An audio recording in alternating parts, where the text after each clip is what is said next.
The Whisper of Fear.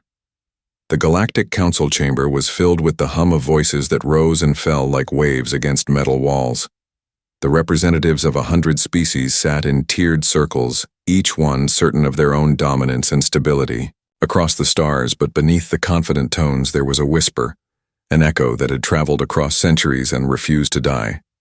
It was the whisper of the oxygen breathers. To most members of the council, the name was no more than a relic of old myths, a term used in warning tales for younglings or an insult thrown during disputes.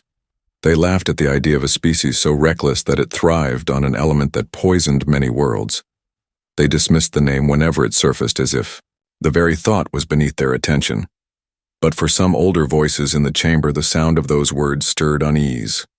For they had seen ancient records, for they remembered ruins on forgotten planets and ships left broken in orbit where nothing else explained the destruction. High Commander Zorak of the Valen Dominion raised his voice above the noise. His scaled body leaned forward and his eyes glowed with the sharpness of one who had seen too much. He spoke of frontier reports, scattered signals and fragments of transmissions from the edge of explored space. Each one hinted at survivors of the old species living in the shadows, rebuilding in silence and waiting.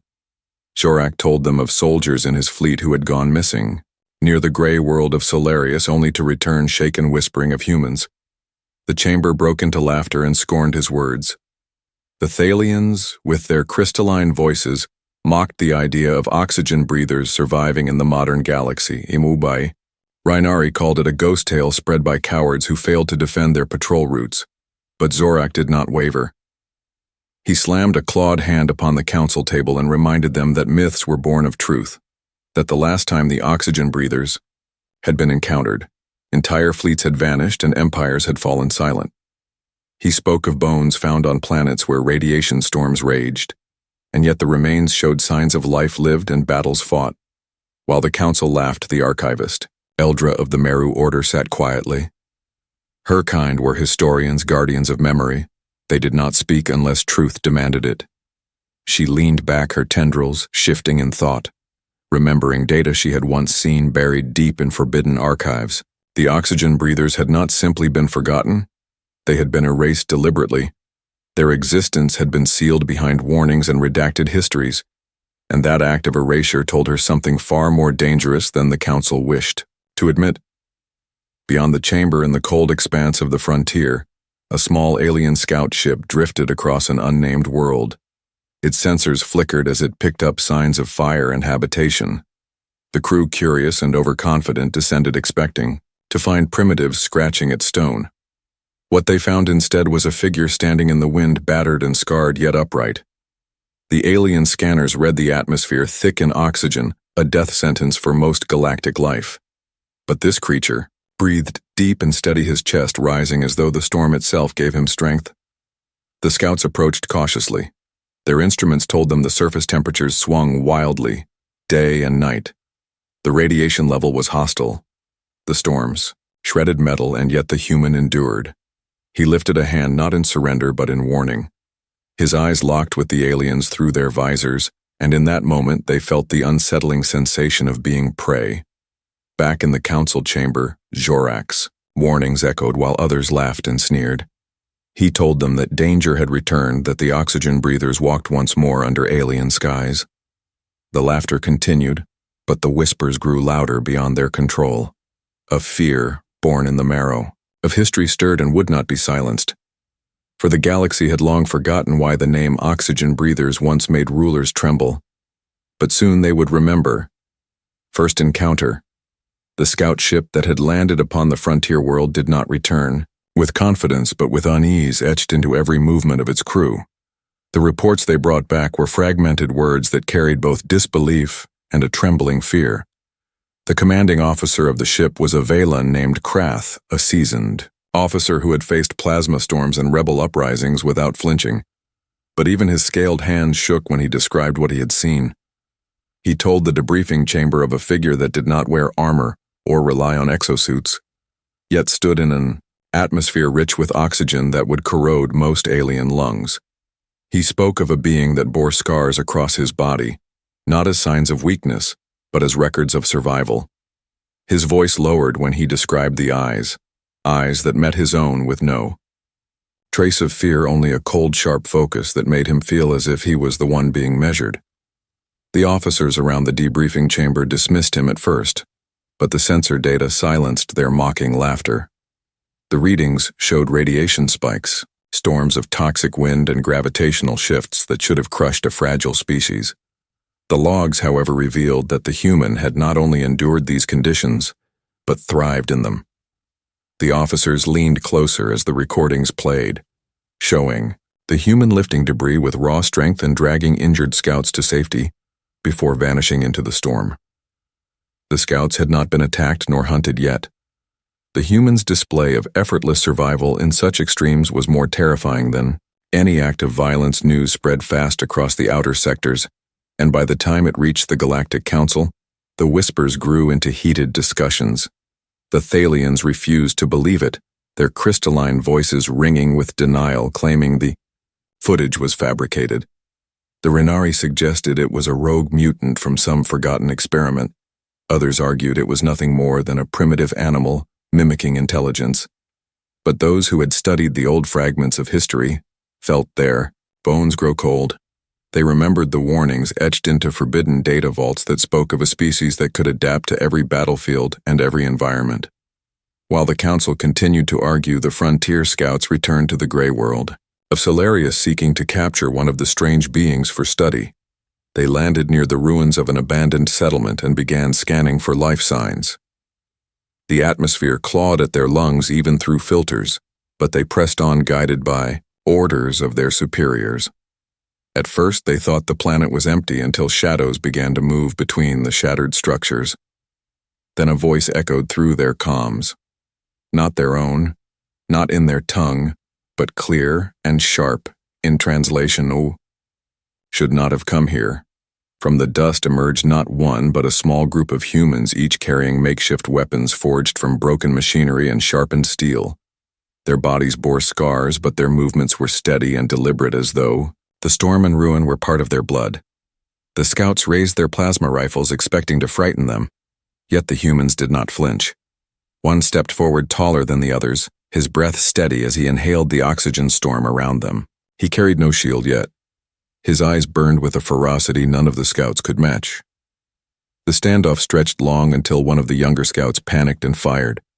The plasma bolt struck the ground inches from the human leader, but instead of retreating, the humans advanced with a speed that seemed unnatural. They moved low and fast, closing the distance in moments. One scout was disarmed, his weapon twisted out of his claws with raw strength. Another was pinned against a wall, unable to breathe as human hands pressed his weapon aside.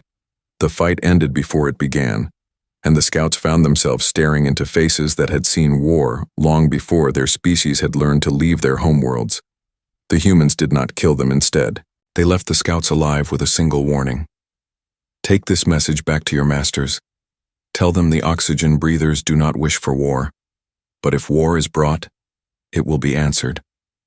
The scouts staggered back to their ship, dazed and broken in spirit.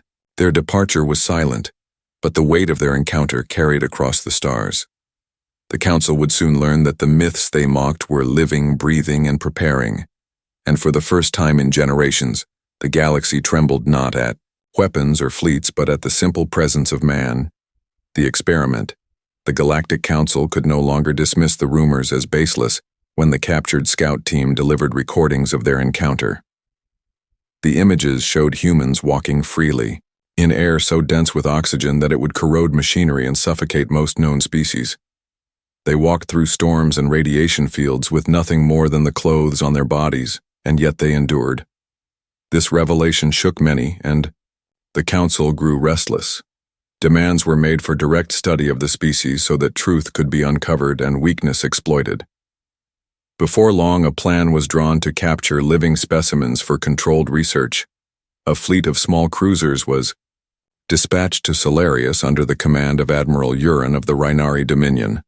The mission was dressed as exploration, but its purpose was clear: to acquire humans at any cost.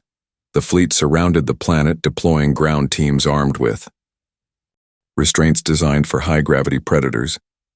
They expected resistance, but what they found was puzzling. The humans did not retreat into hiding. Instead, they stepped forward as if accepting the challenge. A skirmish broke out in the ruins where plasma bolts lit the storm clouds and smoke covered the broken structures. The humans fought without fear, using broken steel rods and sharpened scraps as if they were advanced weapons. Their bodies moved with precision and coordination learned through hardship. Each strike was calculated not for brutality but for efficiency. Yet even the strongest could be overpowered by numbers. Eventually, several humans were stunned and dragged onto the ships. Their capture was considered a triumph by Admiral Uren, who returned to the nearest research station with his prizes. The station was a sterile fortress of science where countless species had been dissected and studied over the ages. Now it would serve as the stage for uncovering the mysteries of the oxygen breathers.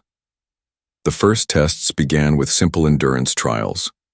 The humans were placed in chambers with poisonous atmospheres, laced with methane and ammonia gases expected to cripple their lungs. Yet they adapted within hours, breathing, shallow at first, then deeper, as though their bodies found ways to endure. What should have been lethal became survivable to their biology. Their blood samples revealed complex structures that shifted and rebuilt themselves in response to stress, baffling the scientist who had never seen such rapid resilience. Next came radiation tests. Levels that would melt the DNA of other species were poured into the chambers. The humans reacted with pain at first, but soon their cells restructured and resisted the damage as if their bodies rewrote themselves against the storm of energy. One human even began to laugh, a deep sound that echoed through the chamber windows. It was not the laugh of madness, but of defiance and strength, as if the challenge itself was amusing to him. The researchers recorded the moment with disbelief, for no subject had ever dared to mock their trials before.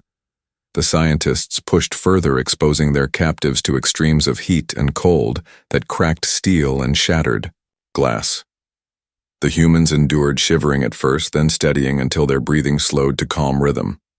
Their skin hardened, their muscles tightened, their eyes burned brighter with each passing test. Instead of breaking, they grew stronger. Every attempt to find weakness only uncovered another layer of resilience. The more they were pressed, the more they adapted. The researchers whispered among themselves, afraid to admit what they saw. Their instruments confirmed what their minds resisted. The oxygen breathers were not fragile primitives. They were something else entirely. Admiral Uren observed from behind glass, his pride shifting into unease. He had expected captives who would beg for release. Instead, he saw prisoners who stared at him without fear. Their gaze was steady, their posture unbroken. They were not subjects of study. They were warriors in waiting. The station began to feel less like a place of control, and more like a cage built for predators that would not remain behind bars forever. When the council received the first reports, they were divided. Some argued for immediate extermination before the humans could spread. Others demanded further study to learn how such resilience could be weaponized. A few, however, warned that the act of capture itself had been a mistake. For if the oxygen breathers escaped, the galaxy would not face an enemy of numbers, but an enemy of endurance, an enemy that could not be killed by the usual means. The warnings were buried under the clamor of voices, but the truth was clear to anyone who dared to see. The experiment meant to expose weakness had revealed only strength, and the galaxy had awakened something it could not easily contain. The clash begins. The experiments, carried out in the research station, spread like wildfire across the council worlds. The data could not be hidden for long, and whispers became shouts, until the chamber that once laughed now filled with nervous silence. The humans were no longer shadows of myth, but breathing undeniable truth. The council debated what must be done. Some called for extermination before the species could grow, while others saw in them an opportunity to harness unmatched resilience and build armies that could never be defeated. Yet the voices of caution were drowned in arrogance as fleets were mobilized under the belief that strength of numbers and technology would crush any threat. Admiral Uren, who had delivered the captives, was chosen to lead the demonstration of force against humanity. He believed in the might of the Rhinari fleets, their vast wings of plasma cannons and armored cruisers forged for war. He announced before the council that a single campaign would end the fear, and that within days the oxygen breathers would be nothing more than ashes upon their poisoned world. The chamber applauded with relief, clinging to his confidence, while Zorak and Eldra remained silent, watching the tide of hubris rise once again. The fleet moved, with precision entering the system where humans had been reported. Ships formed a wall of steel and fire, blotting out the stars. The alien commanders expected to find scattered settlements and frightened primitives hiding among ruins. Instead, their sensors detected organized formations, small but deliberate. The humans had gathered not in retreat but in defense. They had salvaged wreckage from old wars, crafting cannons from broken starship hulls, and using orbital debris as weapons. They had no grand navy yet. What they built carried the spirit of survival. When the first plasma barrage rained down upon the surface, the humans did not scatter. They fired back with projectiles so crude that the alien officers laughed at the sight until those same projectiles pierced shields and tore into engines with precision. The aliens realized too late that every weakness in their fleet had been studied and targeted. The humans had learned their patterns by watching from the shadows, and when the moment came, they struck with ferocity. The battle became chaos in the stormy skies of the frontier world. Human pilots flew ships that looked like patched skeletons, yet their movements were unpredictable, weaving through plasma fire and striking from angles no trained navy would dare. The aliens relied on numbers, but each destroyed human vessel seemed to buy time for another maneuver, another trap, another strike set in place, with ruthless calculation. Entire squadrons were lured into asteroid fields where mines had been hidden, crafted from nothing more than scrap metal and volatile gases. Yet when triggered, they ignited with such force that entire wings of ships vanished on the ground. The story was no different. Alien troops advanced, with exosuits and heavy armor, confident in their superiority. The humans met them not with fear but with silence. They waited in ruined buildings, tunnels, and collapsed bunkers, striking at close range with weapons fashioned from the very landscape. The oxygen-rich air turned every spark into fire, every explosion into a storm, and the humans used it as their ally.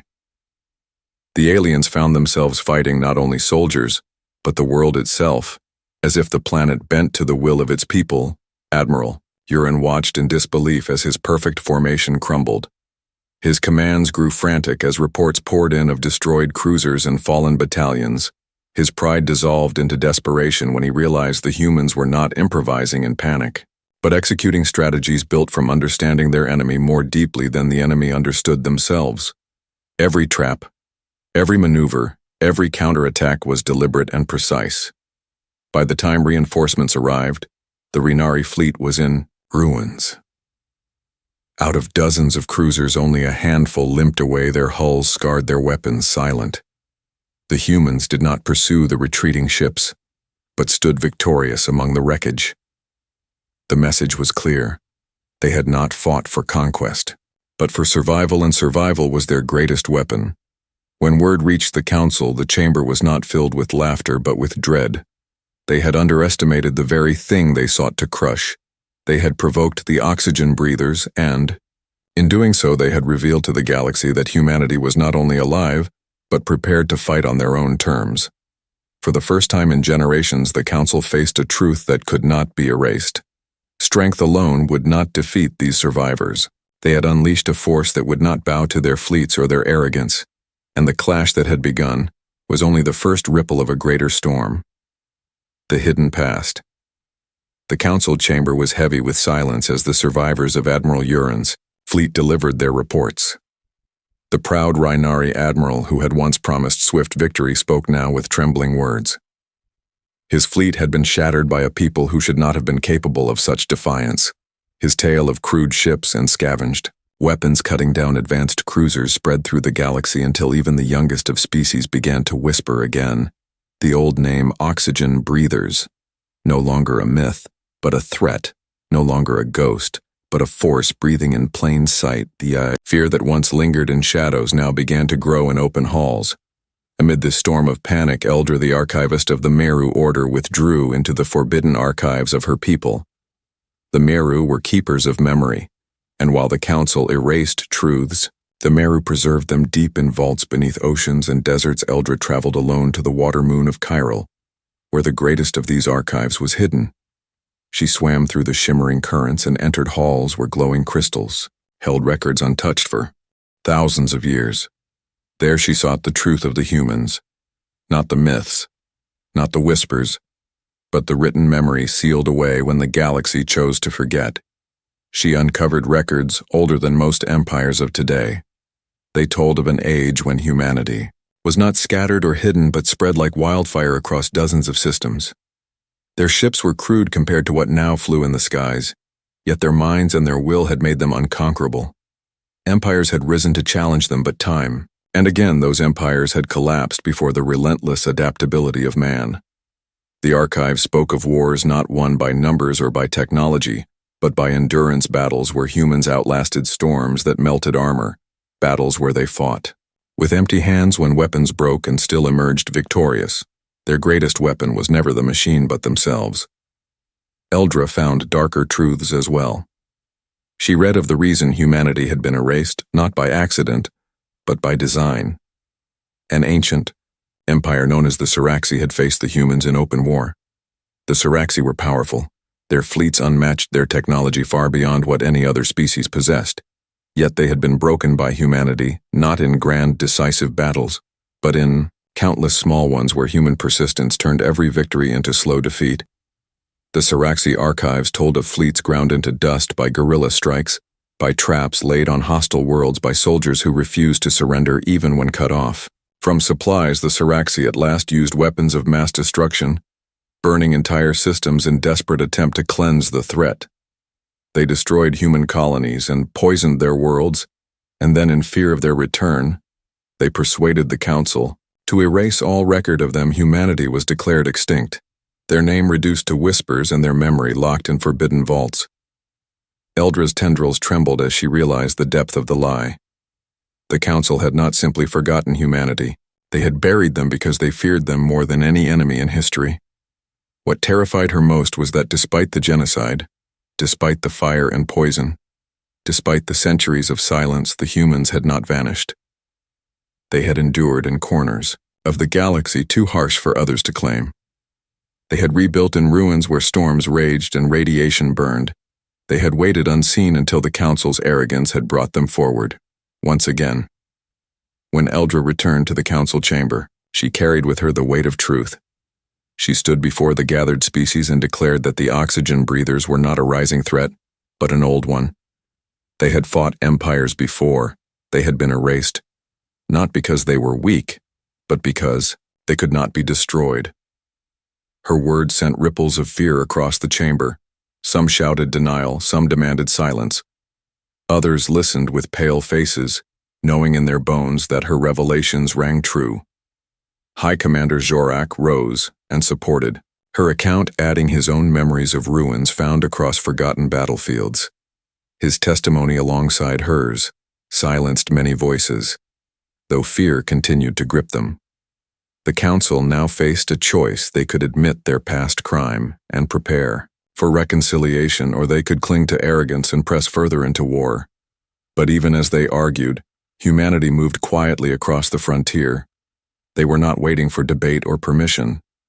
They were preparing for the tide of conflict that history had already shown would come again. The turning tide. The Council no longer laughed when the name of the oxygen breathers was spoken. Their chambers, once filled with arrogance, now rang with anger, fear, and division. Some species demanded the extermination of humanity before they could spread further. Others urged restraint, claiming it was wiser to study their resilience and learn from it. But beneath all the noise, one truth remained. The humans were no longer myths. They were real, and they were preparing for war.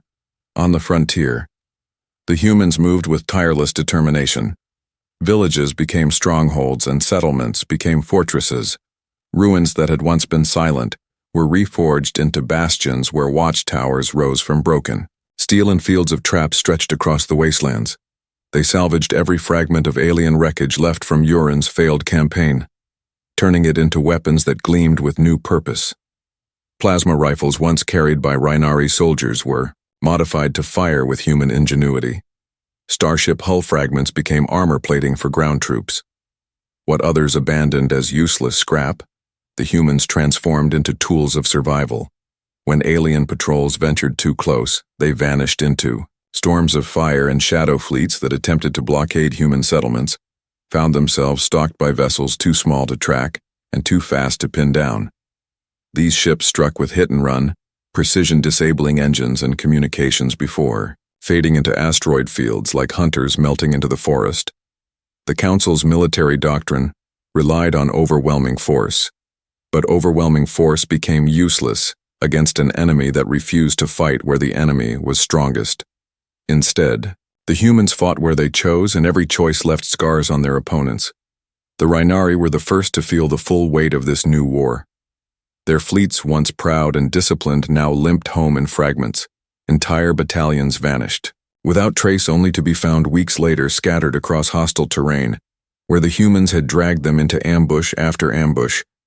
Even the mighty Thalians, whose crystalline bodies had endured centuries of battle, began to fracture their ships, could withstand heavy fire but not the endless traps of humans who lured them into minefields carved from asteroids charged with volatile fuel stolen from their own tanks. As the war spread, the galaxy realized that humanity's strength was not in numbers or technology, but in adaptation. They learned faster than any other species. Every defeat was studied, every weakness turned into strength. If a weapon worked once against them, it never worked again. If a tactic caught them by surprise, it became their tactic in the next battle. Their minds were restless, their creativity unbound, and their will unbroken. The Council watched in growing horror as every campaign meant to end the humans instead forged them into something fiercer. Commander Zorak, who had once been mocked for his warnings, now stood as the only voice many trusted. He urged the Council to seek truce before it was too late. Eldra the Archivist supported him, bringing forth more records of ancient wars where humans had broken empires greater than the present Council. Yet the arrogance of power remained. Some still believed that if enough fleets were gathered, if enough fire was unleashed, humanity could be crushed. They did not understand that fire was the element in which humanity thrived. Oxygen fed it, storms carried it, and humans turned it into their shield as much as their sword.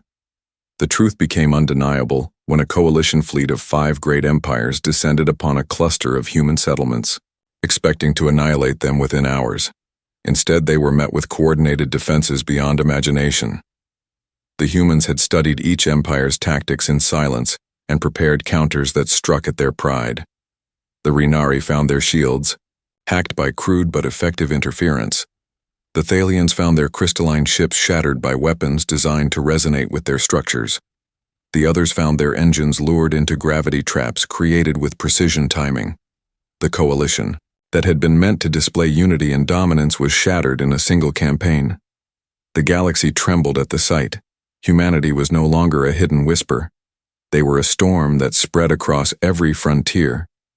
They did not seek conquest, but neither did they bow to intimidation. They had risen from ashes erased from memory, and now they stood with the fury of a species that had endured extinction itself. The Council felt the tide turning, and knew the storm they had unleashed could not be contained. The oxygen breathers had returned not as ghosts of history, but as living proof that endurance itself was the greatest weapon in the universe. The apex return. The stars above the Council worlds no longer felt safe. Rumors of defeat spread faster than the fleets could travel. Each empire that had once dismissed humanity now spoke of them with hushed voices, as if naming them too loudly might invite their wrath.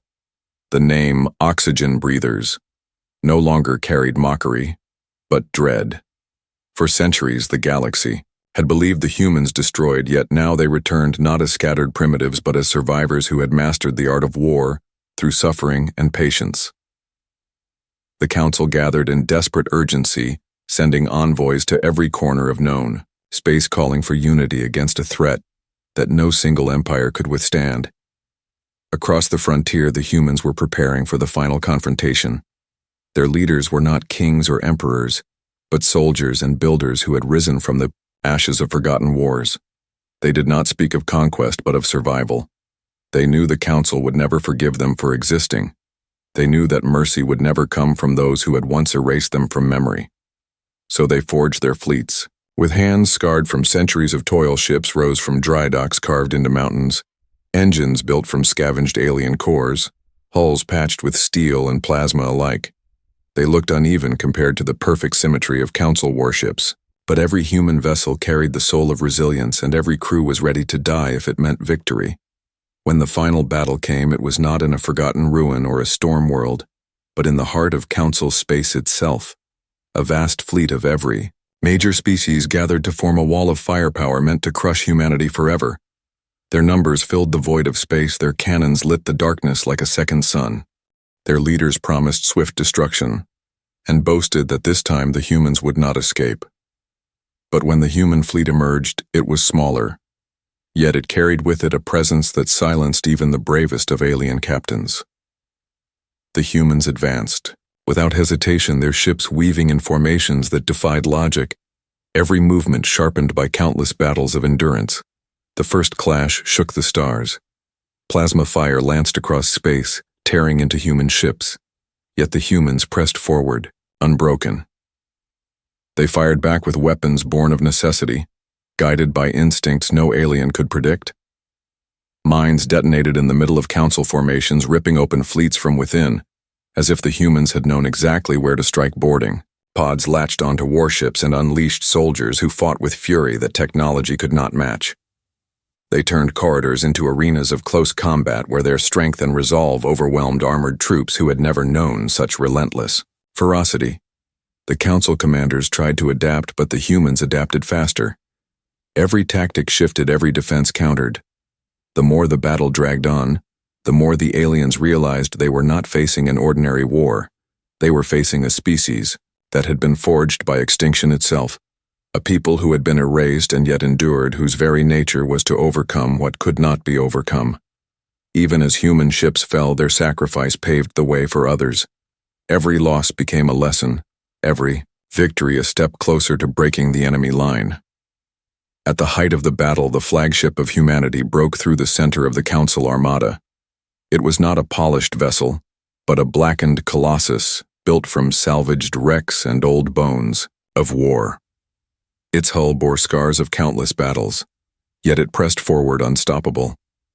Its cannons roared with fire drawn from the very oxygen the galaxy had once mocked, and its engines burned so brightly they blinded sensors. The sight of it shattered the resolve of many alien crews who fled rather than face its wrath. Those who stayed found themselves engulfed in the storm of human ingenuity and relentless drive. When the Council armada finally collapsed, the survivors limped away into silence. The humans did not pursue the broken remnants. They gathered among their wreckage and stood victorious, not with triumph, but with solemn certainty. The war had not been for conquest. It had been for recognition, for the galaxy to understand that humanity could not be erased, that the oxygen breathers would always endure in the Council chamber where silence once dismissed their name. The truth was now undeniable. The humans were not myths, not ghosts, not shadows. They were the apex survivors of the galaxy. Eldra stood among the archivists and declared the memory of humanity restored. High Commander Zorak bowed his head in grim respect. The Council trembled, knowing that their greatest mistake had been to forget, and their greatest fear had been realized. Humanity had returned. Among the stars, the humans rebuilt not as conquerors but as guardians of their own existence. They had proven that no empire, no fleet, no force could extinguish them. They were the oxygen breathers, the species that thrived where others suffocated, the species that endured where others broke. And now the galaxy would never forget them again. The breath that endured. The galaxy had always believed that power rested in the size of fleets and the brilliance of technology. The Council had grown arrogant, building empires upon fragile foundations, convinced that no enemy could threaten their supremacy. Yet when the oxygen breathers returned, they shattered that illusion, for humanity's true strength was never measured in machines or numbers, but in the fire that burned within their very breath. They endured storms that melted steel. They survived poisons that killed worlds. They turned every scrap into a weapon and every defeat into a lesson. The Galaxy finally saw what had been hidden for centuries. Humanity was not just another species, but a force of nature. On the frontier worlds where broken ruins once lay, human children now played beneath banners stitched from the remains of conquered fleets. Their laughter echoed through settlements that had been rebuilt from ash. Every scar of war became a monument of survival, and every story told around the fires spoke of endurance, not despair. The soldiers who had fought did not see themselves as heroes, but as guardians of a truth older than the Council itself. A truth that no matter the odds, no matter the erasure, no matter the hatred, humanity would always rise again. The Council trembled in the aftermath of their defeat. They had sought to erase the oxygen breathers from memory, but instead they had carved their return into history forever. Some called for peace, others for vengeance, but none could deny that humanity had claimed its place among the stars, by right, not by conquest, but by survival. They had not asked for war. But when war was forced upon them, they showed the galaxy that resilience was sharper than any blade, and that courage was stronger than any shield Eldra. The archivist stood in the great chamber with the records of truth restored. She spoke not with triumph but with solemnity, declaring that the Council had made a grave mistake in erasing humanity's past. She warned that to deny them again would be to invite ruin, for the humans did not thrive on conquest, but they thrived on challenge. Every storm made them stronger. Every hardship gave them strength. The Council listened in silence, for even the most arrogant voices now knew she spoke the truth. On the field where the final battle had raged, the wrecks of ships drifted silently among the stars. In the middle of that graveyard stood the human flagship, its hull scarred and blackened yet still alive, a symbol of endurance that no fire could destroy. From its bridge, human commanders looked out, not with hatred but with determination. They had proven themselves, and they would no longer hide. They had taken their breath, their very nature once mocked by the galaxy, and turned it into a weapon of survival. The name oxygen breathers no longer carried laughter or scorn. It carried fear and respect. It carried the memory of a people who could not be erased. The galaxy would never forget again, and the humans who had endured extinction itself would write their future not as shadows, but as the apex of survival. The stars were vast, the dangers endless, but the humans were ready for all of them. They had breathed through storms that no other species could endure, and they would keep breathing long after empires turned to dust.